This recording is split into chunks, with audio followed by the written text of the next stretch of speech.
Bismillahirrahmanirrahim. Assalamualaikum warahmatullahi wabarakatuh.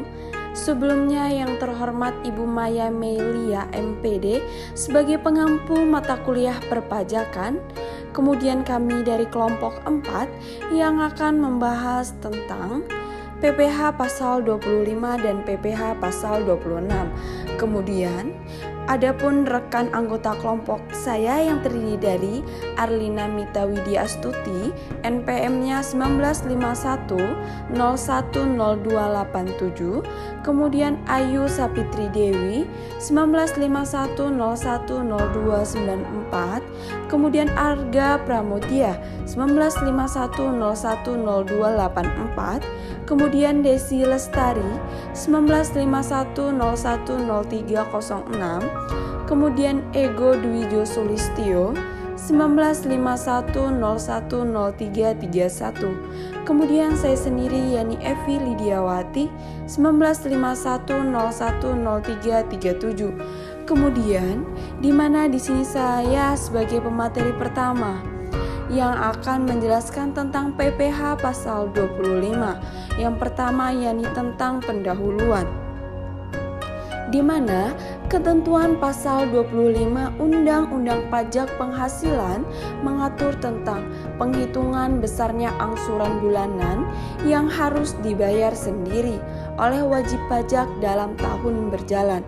Kemudian, pembayaran pajak dalam tahun berjalan dapat dilakukan dengan yang pertama yakni wajib pajak membayar sendiri dalam pasal PPh pasal 25. Kemudian yang kedua yakni melalui pemotongan atau pemungutan oleh pihak ketiga yakni dalam PPh pasal 21, 22, 23, dan 24.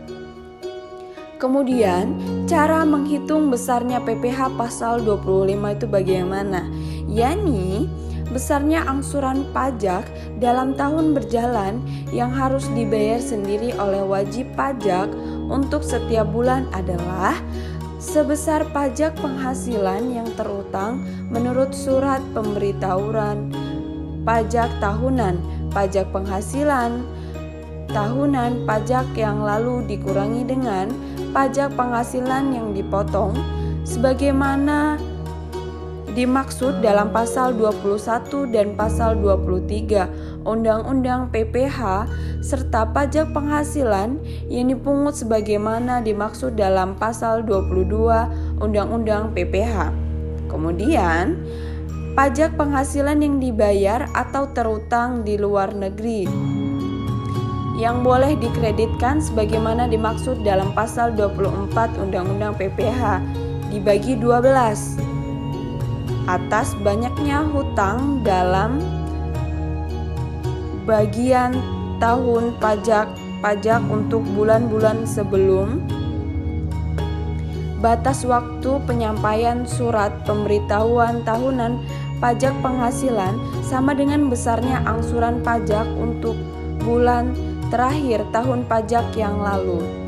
Saya akan melanjutkan materi dari rekan saya yaitu beberapa masalah atau kasus untuk menghitung besarnya PPh pasal 25. Yang pertama yaitu angsuran bulanan untuk bulan sebelum batas waktu penyampaian SPT tahunan PPh adalah sebesar angsuran pajak untuk bulan terakhir dari tahun pajak yang lalu. Maksud dari pengertian ini yaitu contohnya Tuan Dias menyampaikan SPT tahunan PPh 2018 pada bulan Maret 2019. Angsuran PPh pasal 25 pada bulan Desember 2018 adalah Rp1.000.000. Maka besarnya angsuran PPh pasal 25 untuk masa Januari dan Februari 2018 masing-masing adalah sebesar Rp1.000.000. Kemudian yang kedua, apabila ada tahun berjalan diterbitkan surat ketetapan pajak atau SKP untuk tahun pajak yang lalu, maka angsuran pajak dihitung kembali berdasarkan surat ketetapan pajak tersebut dan berlaku mulai bulan berikutnya setelah bulan penerbitan surat ketetapan pajak. Contohnya yaitu berdasarkan surat pemberitahuan tahunan pajak penghasilan tahun pajak 2018 yang disampaikan wajib pajak dalam bulan Maret 2019, perhitungan besarnya angsuran pajak yang harus dibayar adalah sebesar 1.250.000.000 dalam bulan Juli 2019 diterbitkan surat ketetapan pajak tahun pajak 2018 yang menghasilkan besarnya angsuran pajak setiap bulan sebesar Rp2 juta berdasarkan ketentuan yang berlaku. Besarnya angsuran pajak mulai bulan Agustus 2019 adalah sebesar Rp2 juta. Penerapan pajak besarnya angsuran pajak berdasarkan SKP tersebut bisa sama, lebih besar atau lebih kecil dari angsuran pajak sebelumnya berdasarkan surat pemberitahuan tahunan pajak penghasilan. Kemudian yang selanjutnya yaitu hal-hal tertentu untuk menghitung besarnya angsuran PPh pasal 25. Direktur Jenderal Pajak diberi wewenang untuk menyesuaikan besarnya angsuran pajak yang harus dibayar sendiri oleh WP atau wajib pajak dalam tahun berjalan apabila yang pertama, wajib pajak berhak atas kompensasi kerugian. Yang kedua, wajib pajak memperoleh penghasilan tidak teratur. Yang ketiga, SPT tahunan PPh tahun yang lalu disampaikan setelah lewat batas waktu yang ditentukan. Wajib pajak diberikan perpanjangan jangka waktu penyampaian SPT tahunan PPh. Kemudian yang kelima, wajib pajak membetulkan sendiri SPT tahunan PPh yang mengakibatkan angsuran bulanan lebih besar dari angsuran bulanan sebelum pembetulan. Dan yang terakhir, terjadi perubahan keadaan usaha atau kegiatan wajib pajak. Baiklah, saya akan melanjutkan materi berikutnya. Angsuran PPh pasal 25 bagi wajib pajak baru, bank, BUMN, BUMD, wajib pajak masuk bursa, wajib pajak lainnya, dan wajib pajak orang pribadi pengusaha tertentu. PPh pasal 25 wajib pajak bank. Angsuran PPh pasal 25 bagi wajib pajak bank dihitung berdasarkan penerapan tarif pasal 17 Undang-Undang Nomor 36 Tahun 2008, Undang-Undang Nomor 7 Tahun 1993, UU PPh atas penghasilan neto berdasarkan laporan keuangan yang disampaikan ke OJK dikurangi dengan A. PPh yang dipotong atau dipungut sebagaimana dimaksud dalam pasal 22 UU PPh sejak awal tahun pajak sampai dengan masa pajak yang dilaporkan, dan B. PPh sebagaimana dimaksud dalam pasal 25 UU PPh yang seharusnya dibayar sejak awal tahun pajak sampai dengan masa pajak sebelum masa pajak yang dilaporkan. Untuk menghitung penghasilan neto dalam rangka penghitungan PPh pasal 25, bank dapat memperhitungkan kompensasi kerugian, tetapi tidak boleh memperhitungkan A. Penghasilan dari luar negeri yang diterima atau diperoleh wajib pajak, dan B. Penghasilan dan biaya sebagaimana pengurangan penghasilan neto yang dikenai PPh yang bersifat final atau bukan objek PPh. Wajib pajak lainnya dan wajib pajak masuk bursa selain wajib pajak bank. Dasar untuk penghitungan angsuran PPh pasal 25 bagi wajib pajak lainnya dan wajib pajak masuk bursa selain bank adalah laporan keuangan yang disampaikan setiap 3 bulan kepada bursa atau otoritas jasa keuangan yang terdiri dari laporan posisi keuangan dan laporan laba rugi sejak awal tahun pajak sampai dengan periode yang dilaporkan. Angsuran PPh pasal 25 dihitung berdasarkan penerapan tarif pasal 17 Undang-Undang PPh atas penghasilan neto berdasarkan laporan keuangan triwulan dikurangi dengan A. PPh pasal 22 dan pasal 23 yang dipotong atau dipungut sejak awal tahun pajak sampai dengan masa pajak periode yang dilaporkan. B. PPh pasal 25 yang seharusnya dibayar sejak awal tahun pajak sampai dengan masa pajak periode yang dilaporkan. Penghasilan untuk neto menghitung PPh pasal 25 tidak termasuk A. Penghasilan dari luar negeri yang diterima atau diperoleh wajib pajak, B. Penghasilan dan biaya sebagai pengurangan penghasilan neto yang dikenai pajak penghasilan yang bersifat final atau bukan objek pajak penghasilan. Dalam hal wajib pajak memiliki kerugian yang dapat dikompensasikan. Kerugian tersebut dikompensasikan dengan penghasilan neto dalam negeri. Wajib pajak BUMN dan BUMD. Angsuran PPh pasal 25 untuk wajib pajak BUMN dan BUMD selain wajib pajak bank, wajib pajak masuk bursa, dan wajib pajak lainnya. Dengan nama dan dalam bentuk apapun dihitung berdasarkan penerapan tarif pajak pasal 17 Undang-Undang PPh atas penghasilan neto berdasarkan rencana kerja dan anggaran pendapatan RKAP tahun pajak bersangkutan yang telah disahkan rapat umum. Pemegang saham dikurangi dengan pemotongan dan pemungutan PPh pasal 25 dan pasal 23 serta pasal 24 yang dibayar atau terutang di luar negeri tahun pajak yang lalu dibagi menjadi 12. Wajib pajak baru. A. Wajib pajak baru adalah wajib pajak orang pribadi dan badan yang baru pertama kali memperoleh penghasilan dari usaha atau pekerjaan bebas dalam tahun pajak berjalan. B. Angsuran PPh pasal 25 untuk wajib pajak baru dalam rangka penggabungan, peleburan atau pengambil alihan usaha pada sisa tahun pajak berdasarkan ditetapkan sebesar penjumlahan angsuran PPh pasal 25 dari seluruh wajib pajak yang berkaitan sebelum penggabungan, peleburan, dan pengambil alihan usaha. 2. PPh pasal 26. Objek pajak penghasilan pasal 26.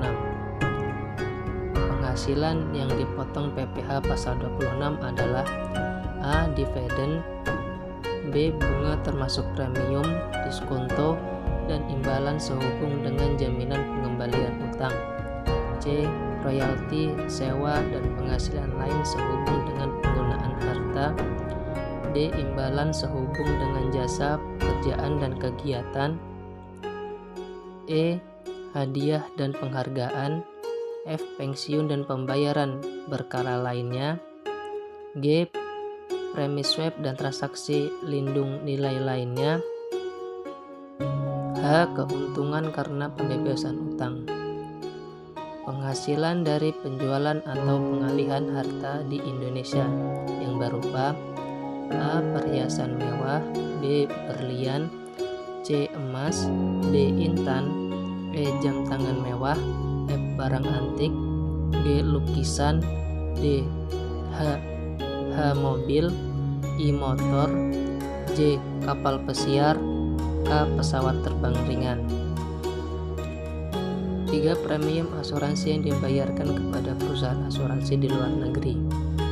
4. Penjualan atau pengalihan saham perusahaan antara Credit Company atau Special Purpose Company yang didirikan atau bertempat kedudukan di negara yang memberikan perlindungan pajak tax haven country yang mempunyai hubungan istimewa dengan badan yang didirikan atau bertempat kedudukan di Indonesia atau bentuk usaha tetap di Indonesia.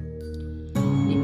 Penghasilan kena pajak sesudah dikurangi pajak dari suatu bentuk usaha tetap di Indonesia dikenakan pajak sebesar 20%, kecuali penghasilan tersebut ditanamkan kembali di Indonesia, yang ketentuannya diatur lebih lanjut dengan atau berdasarkan peraturan Menteri Keuangan. Tarif pajak dan penerapannya. Atas penghasilan yang berupa A. Dividen, B. Bunga termasuk premium, diskonto, dan imbalan sehubung dengan jaminan pengembalian utang. C. Royalti, sewa, dan penghasilan lain sehubung dengan penggunaan harta. D. Imbalan sehubung dengan jasa, pekerjaan, dan kegiatan. E. Hadiah dan penghargaan. F. Pensiun dan pembayaran berkala lainnya. G. Premi swab dan transaksi lindung nilai lainnya. H. Keuntungan karena pembebasan utang. Dengan nama dan dalam bentuk apapun yang dibayarkan, disediakan untuk dibayarkan atau telah jatuh tempo pembayaran dipotong pajak sebesar 20% dan jumlah bruto oleh pihak yang wajib membayarkan. 2. Atas penghasilan berupa penghasilan dari penjualan harta di Indonesia. B. Premi asuransi yang dibayarkan kepada perusahaan asuransi luar negeri dipotong PPh. Pasal 26 sebesar 20% perkiraan penghasilan neto. PPh pasal 26 dikurangi penghasilan bruto dikali perkiraan penghasilan neto dikali 20%. 3. Atas penghasilan yang berupa penjualan atau pengalihan saham dipotong PPh pasal 26 sebesar 20% dari perkiraan penghasilan neto. PPh pasal 26 sama dengan penghasilan bruto dikali perkiraan penghasilan neto dikali 20%. Atas penghasilan kena pajak sesudah dikurangi pajak dari suatu bentuk usaha tetap di Indonesia, dikenai pajak sebesar 20% kecuali penghasilan tersebut ditanamkan kembali di Indonesia. Penanaman kembali tersebut harus memenuhi persyaratan sebagai berikut. A. Penanaman kembali dilakukan atas seluruh penghasilan kena pajak setelah dikurangi pajak. Penghasilan dalam bentuk penyertaan modal pada perusahaan yang baru didirikan dan berkedudukan di Indonesia sebagai pendiri atau peserta pendiri. B. Perusahaan baru yang didirikan dan berkedudukan di Indonesia sebagaimana dimaksud pada huruf A harus secara aktif melakukan kegiatan usaha sesuai dengan akta pendiriannya paling lama 1 tahun sejak perusahaan tersebut didirikan. Penanaman kembali dilakukan dalam tahun pajak berjalan atau paling lama tahun pajak berikutnya dari tahun pajak diterima atau diperolehnya penghasilan tersebut. D. Tidak melakukan pengalihan atas penanaman kembali tersebut paling singkat dalam jangka waktu 2 tahun sesudah perusahaan tersebut telah berproduksi komersial. PPh pasal 26 sama dengan PKP dikurang PPh terutang dikali 20%. Sifat pemotongan. Pemotongan PPh pasal 26 bersifat final kecuali A. Pemotongan atas penghasilan kantor pusat dari usaha atau kegiatan penjualan bermiglet pemberian jasa di Indonesia yang sejenis dengan yang dijalankan atau dilakukan BUMD di Indonesia. Pemotongan atas penghasilan sebagaimana tersebut dalam PPh pasal 26 yang diterima atau diperoleh kantor pusat sepanjang terdapat hubungan efektif antara BUT dengan harta atau kegiatan yang memberikan penghasilan dimaksud. C. Pemotongan atas penghasilan yang diterima atau diperoleh orang pribadi atau badan luar negeri yang berupa status menjadi wajib pajak dalam negeri atau BUT. Pemotongan pajak. Pemotongan pajak berdasarkan ketentuan pasal 26 wajib dilakukan oleh A. Badan pemerintah, B. Subjek pajak dalam negeri, C. Penyelenggaraan kegiatan, D. Bentuk usaha tetap, E. Perwakilan perusahaan luar negeri lainnya, F. Pembeli yang ditunjuk sebagai pemotong PPh pasal 26. Berikutnya yaitu contoh implementasi PPh pasal 25 dan pasal 26. Dimulai dari contoh soal dan perhitungan PPh pasal 25. Soal yang pertama yaitu penghasilan PT Dira tahun 2018 adalah sebesar 250 juta. Sisa kerugian tahun sebelumnya yang belum dikompensasikan sebesar 50 juta. Pada tahun 2018, PPh yang dipotong atau dipungut pihak lain adalah sebesar 8 juta dan tidak ada pajak yang dibayar atau terutang di luar negeri. Perhitungan PPh pasal 25 tahun 2019 yaitu penghasilan yang dipakai sebagai dasar penghitungan angsuran PPh pasal 25 adalah sebesar 250 juta dikurang 50 juta, maka diperoleh hasilnya yaitu 200 juta. PPH terhutang 25% dikali 200 juta. Hasilnya yaitu 50 juta dikurang dengan PPH dipotong atau dipungut sebesar 8 juta. Maka diperoleh hasilnya 42 juta. Besarnya angsuran pajak bulanan PT DIRA tahun 2019 yaitu 1/12 dikali 42 juta. Maka hasilnya diperoleh yaitu 3,500 juta rupiah. Berikutnya, untuk contoh soal dan perhitungan PPH pasal 26. Mike adalah karyawan asing pada perusahaan PT Dirkonsult. Mike bertempat tinggal kurang dari 183 hari. Mike sudah beristri dan mempunyai seorang anak. Dalam bulan April 2018, Mike memperoleh gaji sebesar 5.000 US dollar sebulan. Kurs yang berlaku adalah 13.500 rupiah.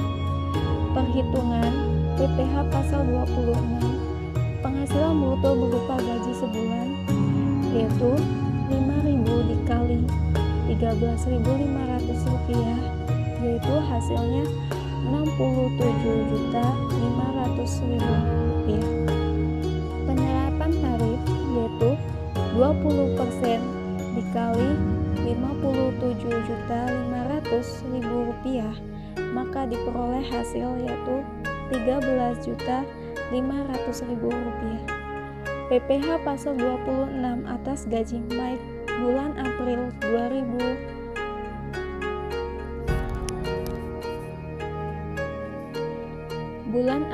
2018 adalah sebesar 11.500.000 rupiah.